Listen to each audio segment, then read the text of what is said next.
హామీ పథకం పేరు మార్చడం ఏంటని కాంగ్రెస్ సీనియర్ నేత గిడుగు రుద్రరాజు ప్రశ్నించారు.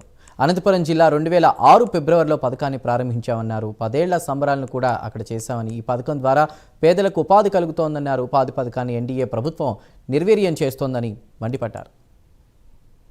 ప్రధానంగా ఇటీవల భారతీయ జనతా పార్టీ ప్రభుత్వం చేసినటువంటి మార్పుల మీద మహాత్మా గాంధీ జాతీయ గ్రామీణ ఉపాధి హామీ పథకం అనేటువంటి పథకానికి గాంధీ గారిని పేరు తొలగించడం కానీ, అదేవిధంగా పథకానికి సంబంధించినటువంటి ఒక రైట్ బేస్డ్ యాక్ట్ని తొలగించి దాని ప్లేస్లో అనేకమైనటువంటి నిబంధనలని మార్పులు చేర్పులు చేసి కొత్తగా ఇచ్చినటువంటి పథకం, ఈ రెండింటి మీద కూడా చర్చించడం జరిగింది.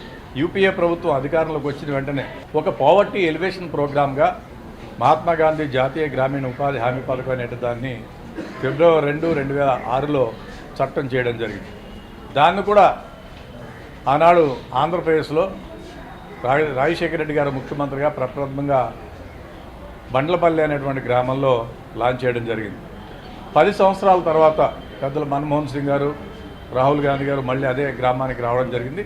సో రఘువీరారెడ్డి గారు, నేను, ఉప్పుల రాజు గారు, మేమందరం కూడా ఈరోజు కాంగ్రెస్ అధ్యక్షులు మల్లికార్జున ఖార్గే గారికి, అదేవిధంగా రాహుల్ గాంధీ గారిని, శ్రీమతి సోనియా గాంధీ గారిని వచ్చే ఫిబ్రవరి 2వ తేదీకి 20 సంవత్సరాలు అవుతుంది ఈ చట్టాన్ని చేసి మీరు ఆ గ్రామాన్ని సందర్శించండి, ఒక పెద్ద బహిరంగ సభని నిర్వహిస్తామని చెప్పి మేము కోరడం జరిగింది. ఆ మేరకు పార్టీ త్వరలోనే నిర్ణయం తీసుకోవడం జరుగుతుంది.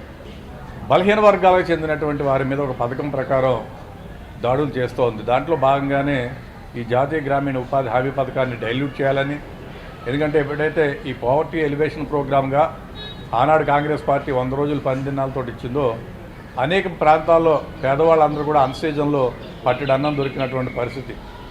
అదేవిధంగా ఎసెట్స్ క్రియేషన్ జరిగింది.